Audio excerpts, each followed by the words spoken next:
Bonjour tout le monde. Je vous remercie d'avoir assisté à ma session. Aujourd'hui, nous allons voir comment renforcer le niveau de sécurité de vos applications business en se basant sur les nouvelles fonctionnalités implémentées par 4D dans sa ligne de produits. Je me présente, je suis Ismail Amrani, ingénieur QA, assurance qualité pour 4D Maroc. Dans cette session, nous verrons comment 4D améliorer la sécurité à l'intérieur de sa ligne de produits en mettant à jour ses protocoles de cryptographie et en ajoutant de nouvelles commandes qui permettent aux utilisateurs de hasher leur mot de passe. Et aussi comment 4D a amélioré son classement dans les sites SSL Labs. Tout d'abord, pourquoi la sécurité? Parce que l'amélioration de la sécurité était toujours le souci de nos clients et c'est un sujet fondamental pour une base de données ou un système de solutions d'entreprise, car vos données doivent être protégées d'un accès non autorisé et protégées contre la perte. Donc, dans cette session, nous allons parler de 6 améliorations majeures mises en œuvre par 4D pour renforcer le niveau de sécurité de vos applis. Alors la première amélioration, c'est l'ajout de nouvelles commandes du hachage. Donc avant de parler de ce point, expliquons tout d'abord la différence entre le hachage et le cryptage. Le cryptage donc utilise un algorithme pour coder les données qui peuvent être déchiffrées par la suite par une clé pour récupérer les données d'origine. Donc le cryptage qui est en haut, c'est une opération qui est réversible. Donc lorsqu'on crypte les données, on peut aussi récupérer le message d'origine.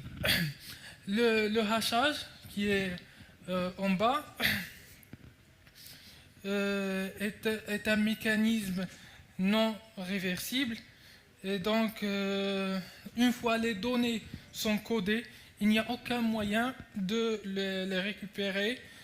C'est ainsi que les mots de passe doivent être hachés et non pas cryptés. Donc une conséquence du hachage des mots de passe, puisque vous ne stockez pas les mots de passe dans la base de données, vous ne pouvez pas après renvoyer ces mots de passe aux utilisateurs qui les ont oubliés. Au lieu de cela, vous devez sélectionner un nouveau mot de passe aléatoire pour eux, ou bien laisser les choisir un nouveau mot de passe. Donc, comme PHP et Node.js, A4D a intégré de nouvelles commandes pour générer et vérifier les hashes. Donc, avant de parler du processus du hachage des mots de passe, nous devons savoir pourquoi nous avons besoin de hasher nos mots de passe. Prenons un exemple concret. C'est lorsque vous utilisez une application professionnelle avec des utilisateurs qui peuvent se connecter en entrant ces identifiants dans une boîte de dialogue.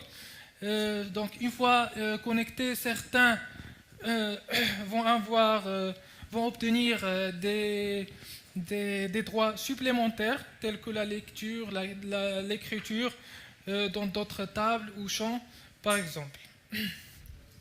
Un exemple, c'est par exemple le service de ressources humaines dans une société peut accéder à la table des salaires des employés, mais pas les employés eux-mêmes. Donc la problématique, c'est que le serveur doit stocker quelque chose qui peut être utilisé pour vérifier les mots de passe des utilisateurs. Donc quelque chose le plus simple, il consiste en des mots de passe eux-mêmes. Et par conséquent, tout mot de passe non sécurisé enregistré dans votre base de données pourrait être volé et utilisé pour compromettre votre application et vos données. La solution, c'est de hasher votre mot de passe de votre utilisateur avant de l'enregistrer dans la base de données. Et comme ça, l'origine ne va pas être trouvée et ne va pas être déchiffrée, comme on a vu dans le slide précédent, mais vous pouvez toujours le comparer avec le hash qui a été généré pour vérifier la validité. Donc ce schéma nous aide à comprendre comment fonctionne le processus de hachage. Tout d'abord, un client, il va créer son compte, son login et son mot de passe. Donc son mot de passe va être stocké dans la base de données. Et après, une fois qu'il se connecte, il essaie de se connecter, il entre ses informations, donc il va générer un hash et il va le comparer avec celui qui a été stocké dans la base. Donc, l'approche 4D pour cette problématique. Il y a plusieurs algorithmes pour le hachage comme le MD5, SHA-1, Bcrypt. Donc, les algorithmes tels que ceux-là sont très rapides. Et donc, ils sont vulnérables aux attaques brute force. Par conséquent, ils ne doivent pas être utilisés pour hasher les mots de passe. Et l'algorithme Bcrypt, donc il est lent par conception, il vise à être long, donc il est donc parfait pour faire le hachage de vos mots de passe. Donc 4D a ajouté deux nouvelles commandes. Donc la première, c'est Generate Password Hash. Donc lorsqu'un utilisateur crée son compte avec le login et mot de passe, il génère le hash et puis il va l'enregistrer dans la base de données. Donc cette commande qui est générée password hash, donc il prend deux paramètres. Le premier paramètre, c'est le mot de passe lui-même, et le deuxième paramètre, c'est un objet dans lequel on spécifie l'algorithme du hachage et le coût de cette opération ou la complexité du hachage. La deuxième commande, c'est lorsque mon utilisateur essaye de se connecter. Donc il saisit son mot de passe et puis il doit vérifier la validité entre ce qui a été entré par l'utilisateur et ce qui a été stocké dans la base de données. Donc cette commande a deux paramètres texte, le mot de passe saisi et celui qui est stocké dans la base.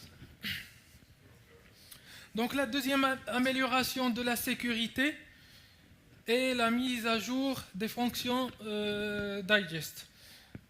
Donc dans la même perspective, 4D a mis à jour ces fonctions digest qui sont des fonctions mathématiques qui calculent une clé de hachage pour un document. Donc c'est le même mécanisme du hachage. Donc il est utile pour vérifier l'intégrité des données lors de l'échange ou la comparaison des données. Donc il y a le SHA-1 qui est généralement déprécié, et à partir de la 4D V16R6, 4D maintenant supporte la famille SHA-2, qui est une norme de hachage cryptographique sélectionnée par le NIST. Il est défini comme successeur de SHA-1 et il est souvent appelé la famille de hachage, car SHA-2, car elle contient plusieurs tailles de hash. Donc le syntaxe de la commande n'a pas vraiment changé, mais deux nouvelles constantes ont été ajoutées. Donc avant on supportait que le SHA-1 et le MD5. Maintenant on peut utiliser le SHA-256 et le SHA-512. Maintenant faisons une petite démonstration pour montrer comment utiliser ces nouvelles commandes implémentées par 4D.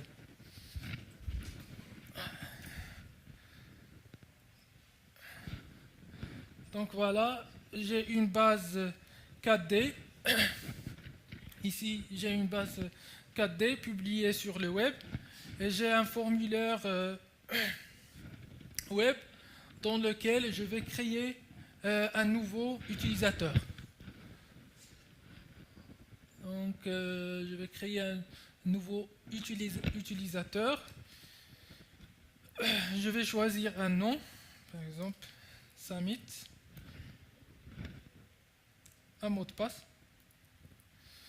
Bon, il est préférable que le mot de passe soit long, mais c'est juste un exemple illustratif.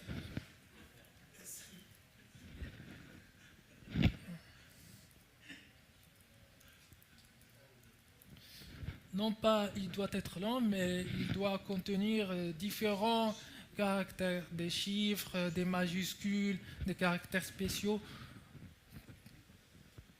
pour complexer. Donc, j'ai créé maintenant mot de passe. Je vais voir au niveau de 4D qu'est-ce que cela va donner. Donc, ici, les données récupérées par le serveur web. Donc, vous voyez bien l'écran. La résolution est bonne. Donc, voilà. Donc,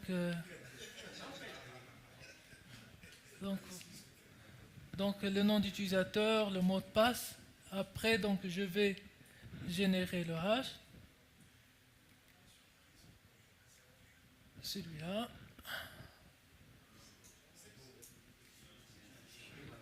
Avec un coût de 4. Donc, après.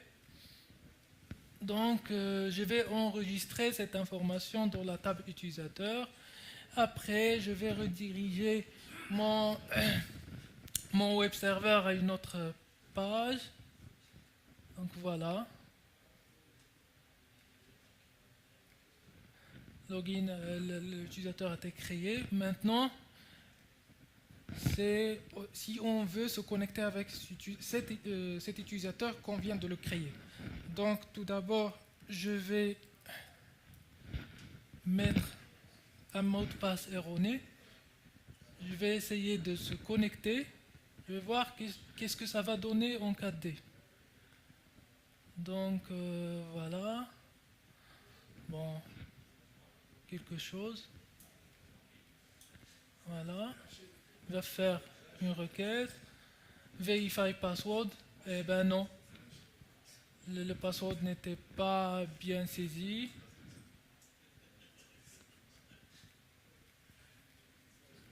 Donc, après, maintenant, je vais saisir le bon mot de passe.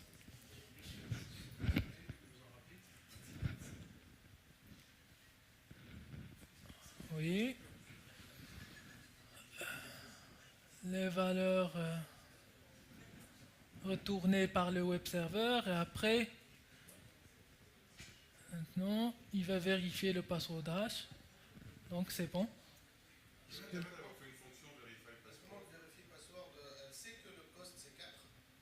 Oui.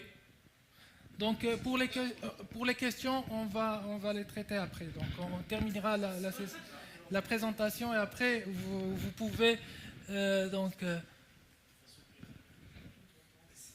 voilà, c'est bon.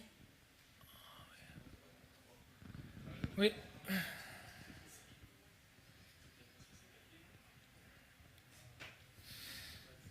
Donc ça a été la première partie. Donc on va suivre. Donc la troisième amélioration, c'est la mise à jour des protocoles cryptographiques. Donc tout à l'heure, on a parlé sur le hachage. Maintenant, on va parler tout de suite sur le cryptage. Donc, on a le protocole TLS, Transport Layer Security, et son prédécesseur SSL.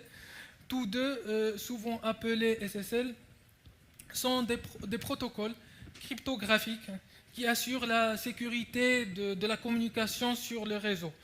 Donc la version TLS de votre application utilisée pour les connexions web ou bien client-serveur contribue à son niveau de sécurité. Donc elle est négociée entre le client et le serveur lors de l'établissement de la connexion. Donc ici, nous avons un changement chronologique des versions TLS et SSL. Donc maintenant, 4D supporte toutes les versions TLS, TLS 1.0, 1.1 et 1.2. Donc, ce qui est nouveau, c'est que pour augmenter le niveau de sécurité de votre site web, et en commençant par 4D et à partir de 4D V16R5, la version minimale prise en charge par défaut est TLS 1.2. Donc les anciennes versions seront rejetées et par conséquent elles peuvent parce qu'elles peuvent ne pas être sécurisées. Donc, mais aussi pour des raisons de compatibilité. Donc, si vous voulez communiquer avec un navigateur qui est plus ancien, donc il y a une méthode ou bien pour diminuer le niveau de sécurité pour prendre en charge de ces navigateurs. Donc, on a ajouté un nouveau sélecteur, Set Database Parameter. Le nouveau sélecteur, c'est MinTLS version, et dans lequel on peut mettre une ancienne version TLS. C'est juste pour des raisons de compatibilité, mais par défaut, 4D, maintenant, il travaille par défaut avec le TLS 1.2. Donc, passons maintenant à la quatrième amélioration qui concerne la mise à jour du OpenSSL. Donc, OpenSSL est une librairie utilisée par 4D pour le cryptage dans 4D, 4D Volume Desktop et 4D Server, pour des fonctionnalités SSL et TLS dans le web server, SQL, HTTP client ou bien client-serveur. Et aussi pour les commandes de cryptage comme crypteblob. Donc, quelle est la problématique ici? C'est que OpenSSL publie régulièrement des mises à jour, souvent sous forme de correctifs de sécurité. Donc, ces correctifs ne sont pas liés aux fonctionnalités 4D, mais les administrateurs peuvent être concernés car les produits intégrés utilisant la technologie 4D peuvent échouer lors des audits de sécurité. Simplement parce que la version OpenSSL n'est pas la dernière disponible à ce jour. Donc 4D maintenant met à jour la bibliothèque OpenSSL utilisée normalement tous les 6 mois. Des mises à jour supplémentaires peuvent se produire pour les cas de sécurité associés. Et encore un audit pourrait exiger l'utilisation d'une version plus récente. Donc vous pouvez maintenant vérifier la version OpenSSL avec l'explorateur en affichant les détails et vous trouvez la version de votre OpenSSL. Donc il y a aussi 2 fichiers en Mac et en Windows. Aussi, vous pouvez vérifier avec la commande get database parameter avec le sélecteur 94. Et là, il renvoie la version exacte de OpenSSL. Alors, par contre, même si 4D fournit la version demandée avec la prochaine version ou bien release publiée, parfois il arrive que les clients auront une demande immédiate de la version OpenSSL sans attendre le nouveau release. Donc 4D aussi vous permet de compiler votre version OpenSSL à la main immédiatement. Donc il s'agit d'une simple procédure et vous pouvez donc contacter pour cela le support technique pour le faire. C'est un document pour vous allez le suivre et vous aurez votre version OpenSSL. Donc passons maintenant à la 5e amélioration qui est le PFS ou bien la confidentialité persistante. En anglais, c'est Perfect Forward Security. Mais tout d'abord, qu'est-ce que le PFS, ou bien confidentialité persistante? Donc, c'est une technique d'échange des clés. Une technique d'échange des clés. Il utilise les algorithmes DH, Diffie-Hellman, pour générer des clés de la session avant l'établissement de la communication, avant l'échange entre le client et le serveur. Donc, de telle sorte que seules les parties impliquées dans la communication peuvent les obtenir. Donc, dans le mode sans PFS, comme indique ce schéma, si une partie tierce arrive à obtenir la clé privée du serveur, parce que comme vous savez, il y a la clé privée du serveur et la clé publique. La clé privée, c'est celle qui sert à déchiffrer le code. Donc, s'il arrive à obtenir cette clé, il peut déchiffrer toute la communication et donc dans cela, vous serez en danger. Par contre, en mode PFS, les clés de session ne pourront pas être retrouvées à partir des clés des participants et inversement. Donc la clé de session, même si quelqu'un arrive à avoir la clé privée du serveur et la clé privée du client, il ne va pas réussir à générer la clé de la session. Et donc cela,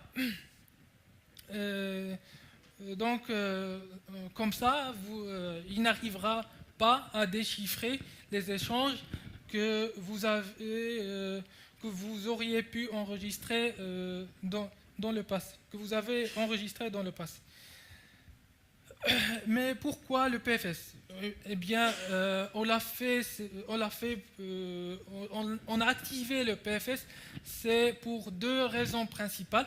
La première raison, c'est pour être aligné aux exigences sécurité pour les applications iOS, parce qu'il arrive des cas où on a des clients qui utilisent des applications iOS et ils veulent connecter à un serveur web 4D.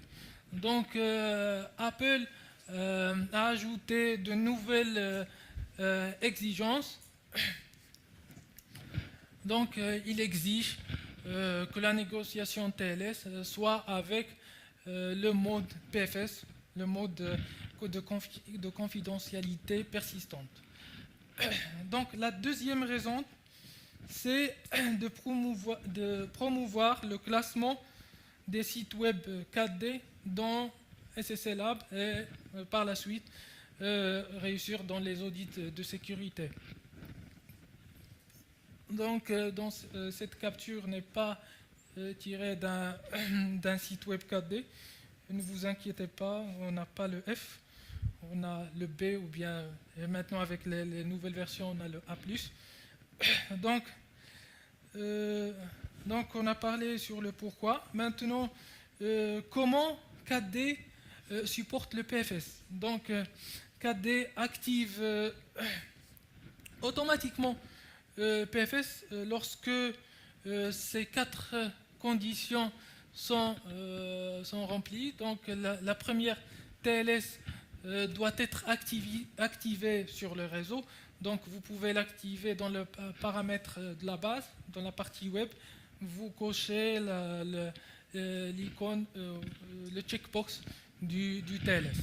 Donc ça, c'est la première. La deuxième, la liste de chiffrement contient au moins un algorithme DH. Ça aussi est déjà fait parce que la liste par défaut des ciphers de KDE contient un algorithme DH. Le troisième, c'est qu'un fichier qui est DH-params doit être présent à côté de la base et valide. Donc, s'il arrive qu'il n'y a pas ce fichier, donc 4D va le générer automatiquement la première fois que vous lancez votre base.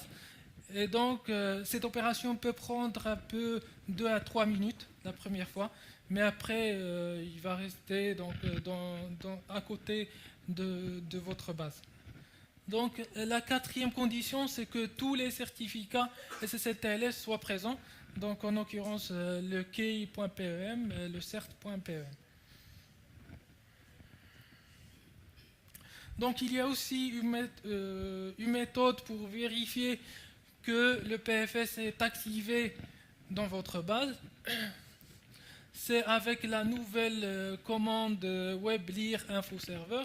Donc on a ajouté un attribut spécialement pour ça, qui est Perfect Forward Secrecy. Donc passons maintenant à la 6e amélioration. Ça concerne les communications HTTP et le HSTS. Donc entre ces communications, entre bien sûr le serveur web et le client web, c'est-à-dire le navigateur. Donc, qu'est-ce que HSTS? Donc, c'est HTTP Strict Transport Security.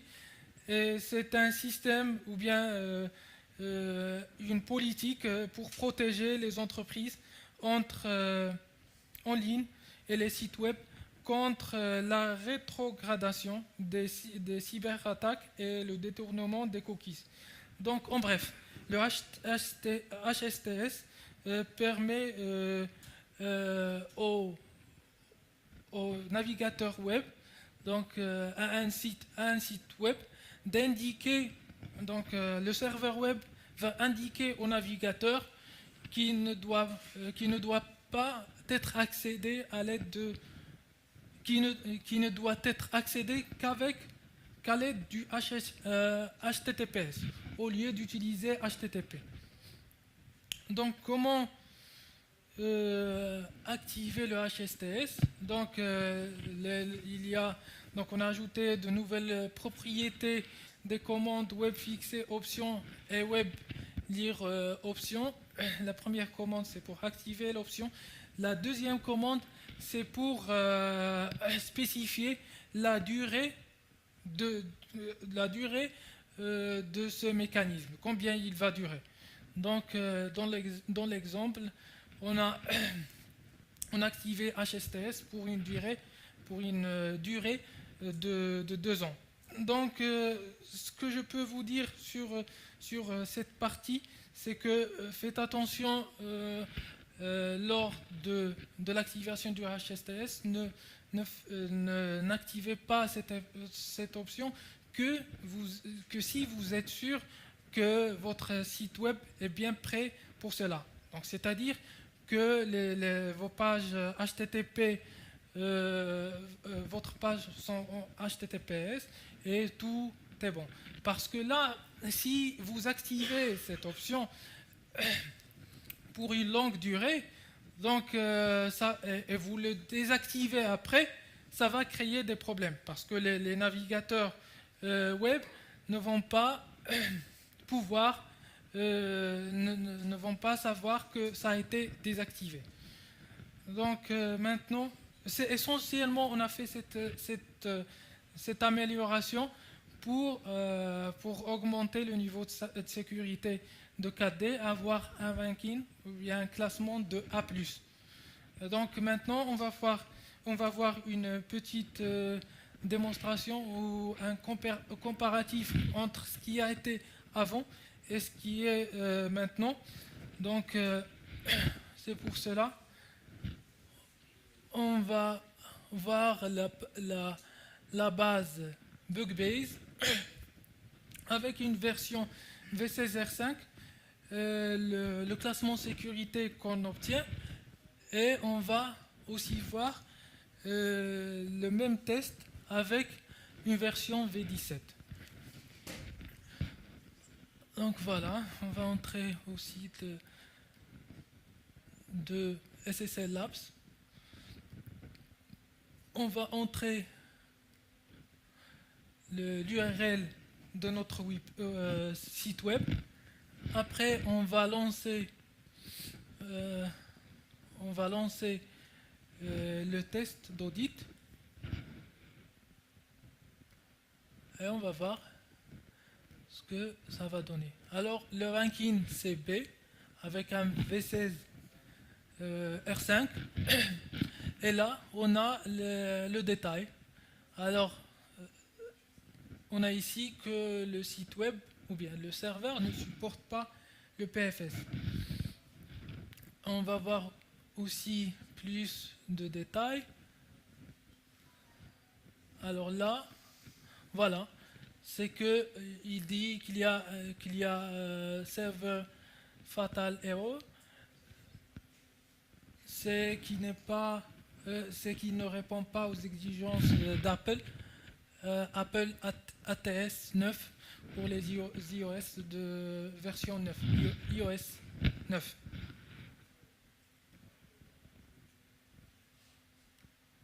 Donc aussi, on va voir que le forward security n'est pas supporté ou bien n'est pas activé.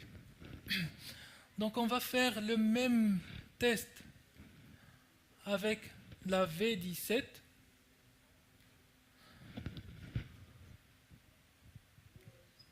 Donc voilà.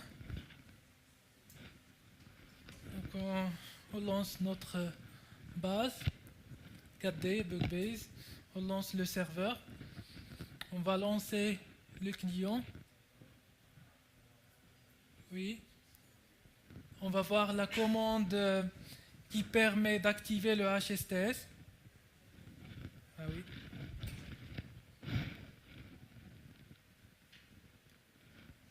Comme je vous ai...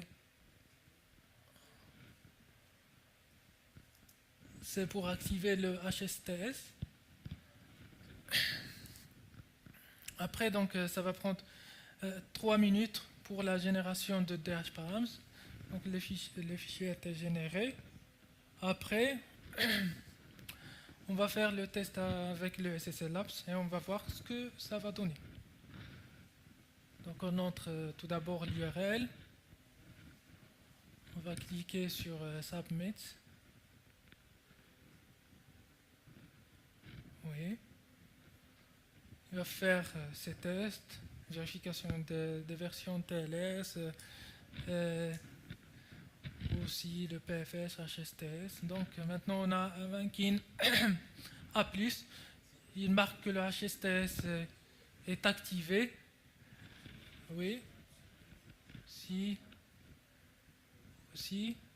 On n'a pas de problème de compatibilité avec l'iOS 9. Ça veut dire que le forward security est bien activé. Et bien aussi le HSTS est activé. Donc maintenant, avec les versions de 4D à partir de la V16R6 et V17, on peut obtenir un classement de A+, pour vos sites web.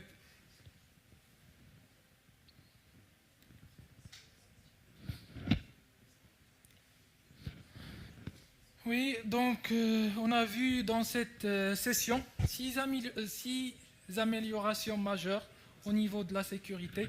Donc la première, c'est l'ajout de nouvelles commandes pour le hachage de mots de passe.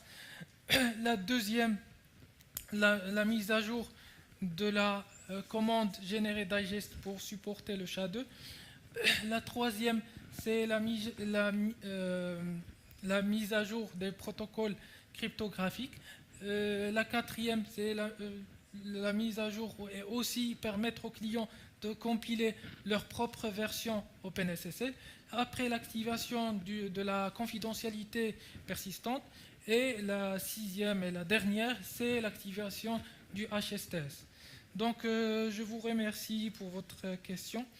Et si vous avez des questions, je suis à l'écoute. Oui, monsieur.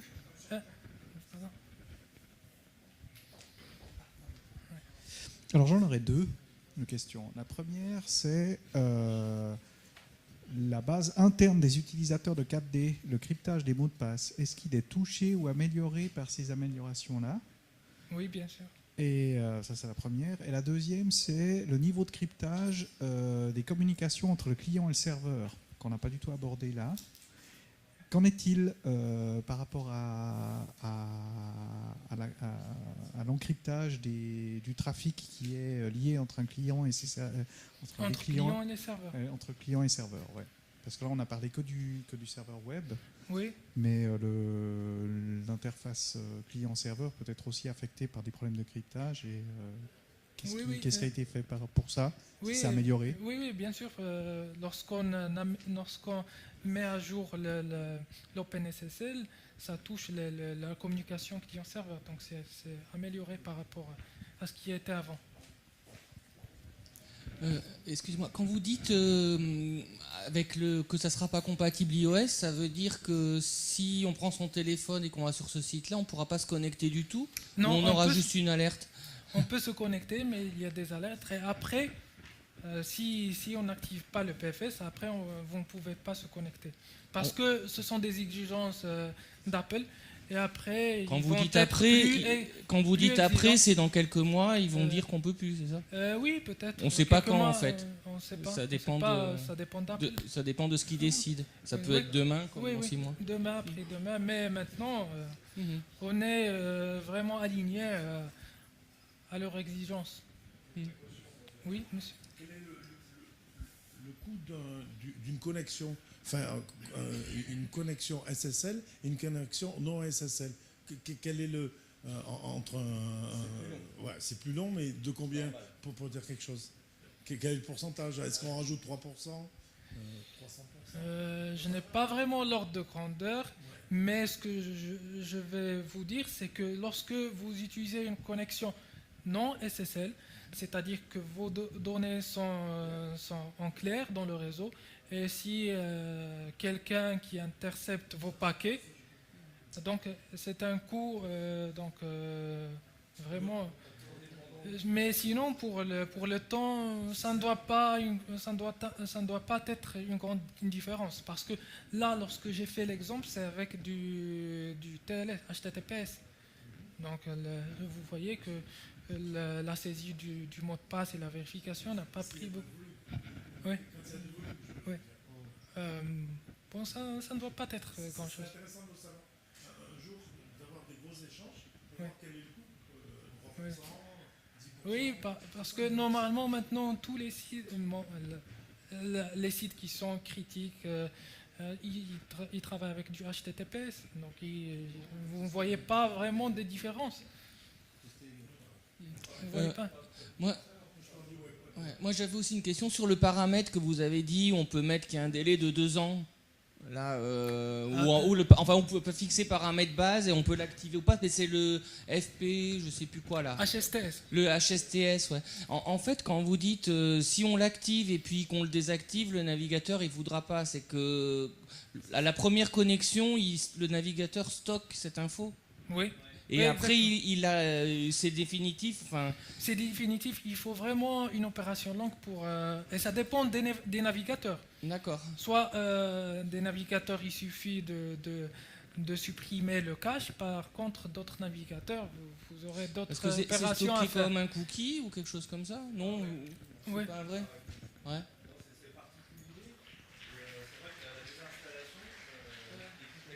l'installation est complexe, donc c'est pour ça qu'il faut faire des pré-tests avant de 10 minutes, un quart d'heure.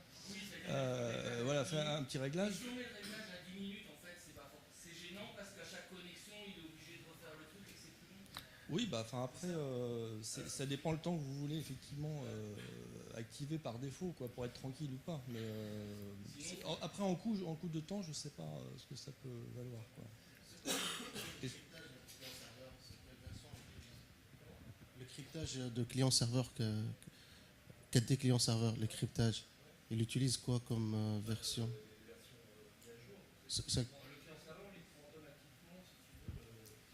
Il prend automatiquement les librairies qui ont été installées dans 4D. Non, mais les clients-serveurs, ils n'utilisent pas HCS. Il utilise simplement les certificats qui ont été intégrés. C'est pas la même chose. Hein. Donc lui, il prend en charge les dernières versions de librairie SSL. Voilà, et c'est tout. Hein, il n'implémente pas ce HSTS, il n'a pas besoin. Il peut s'auto-certifier, donc c'est un peu... Oui, c'est un peu ça. On a un certificat interne qui s'auto-certifie. Ouais. Tout à fait. Mais ça n'a pas changé. C'est déjà le cas depuis tout le temps. C'est juste que là, maintenant, il utilise automatiquement la dernière librairie SSL. Ouais. Oui, en général, de toute façon, quand vous faites une migration, là par exemple, c'est à partir de la CSR6, vous ne pouvez pas mettre une CSR5 avec une CSR6, etc. Donc oui, le client et le serveur doit être mis à jour en même temps. Oui. Donc il y avait quelqu'un qui a posé la question sur le coût de rachage. Je ne sais pas c'est qui.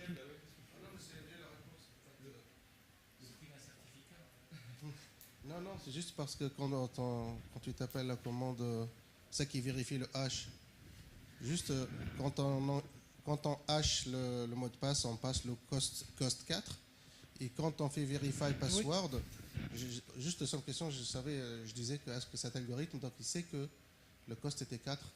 Oui, donc pour expliquer... Donc on ne passe pas un paramètre cost à la commande. Oui. Donc generate password hash, on va lui passer un paramètre cost, c'est pour complexer et pour augmenter la durée de génération de hash. Alors pourquoi on fait ça? Normalement parce que les algorithmes qui sont slow, qui sont courtes, ou bien leur durée de hachage est courte, donc ils sont vulnérables aux attaques brute force. C'est une attaque que les hackers utilisent pour trouver vos mots de passe. Donc qu'est-ce qu'ils font? Ils ont un dictionnaire de mots de passe. Il fait voilà, je vais tenter ça, je vais tenter deuxième, troisième. Si l'algorithme ou bien l'opération du hachage prend moins de temps ou bien c'est très courte, donc il peut il peut récupérer le mot de passe. Donc oui, parce que le cost c'est comme un en-tête avant le hash. Il y a tout le hash, il y a l'en-tête et après le hash de votre. Donc lui, il connaît l'en-tête, il va supprimer, il va vérifier. Et justement, quand on parle d'attaque en force brute, en fait, il faut se débrouiller à la main pour essayer de détecter qu'on a 6000 process qui arrivent de la même IP pour... voilà. Ouais. Oui.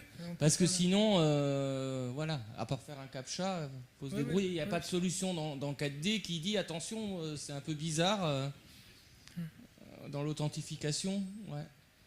Il n'y a pas un truc qui permet d'essayer de détecter ou de ralentir, par exemple. Il faut se le traiter, quoi.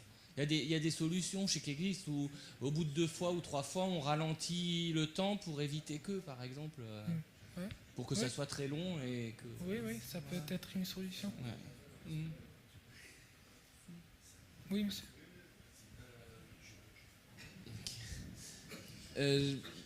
Quel est l'intérêt en fait d'utiliser Verify Password plutôt que de régénérer le hash qui se met dans une variable et de faire un égal? Ça ne va pas marcher. Parce que là, si si tu génères une autre password hash et tu essayes de comparer les deux valeurs, ben, ils ne seront pas les mêmes. Parce que lorsque vous générez le password hash, il va générer un en-tête. Donc l'en-tête, à chaque fois, D'accord, ok. il va être modifié. Selon l'heure, selon votre système, selon la machine. Oui.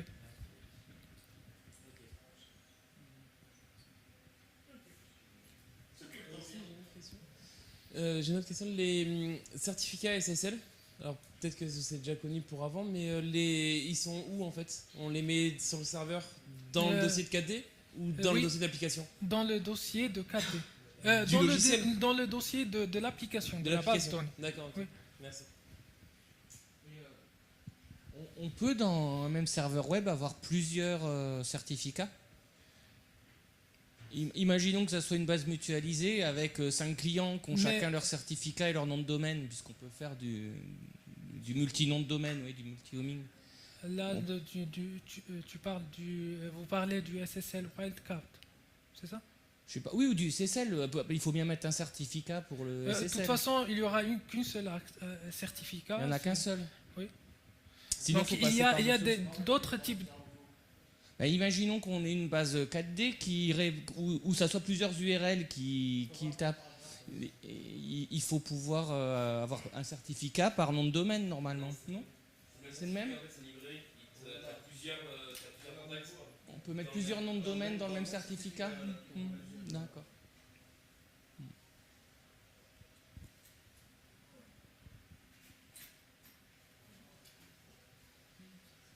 Oui. Ici, n'oubliez pas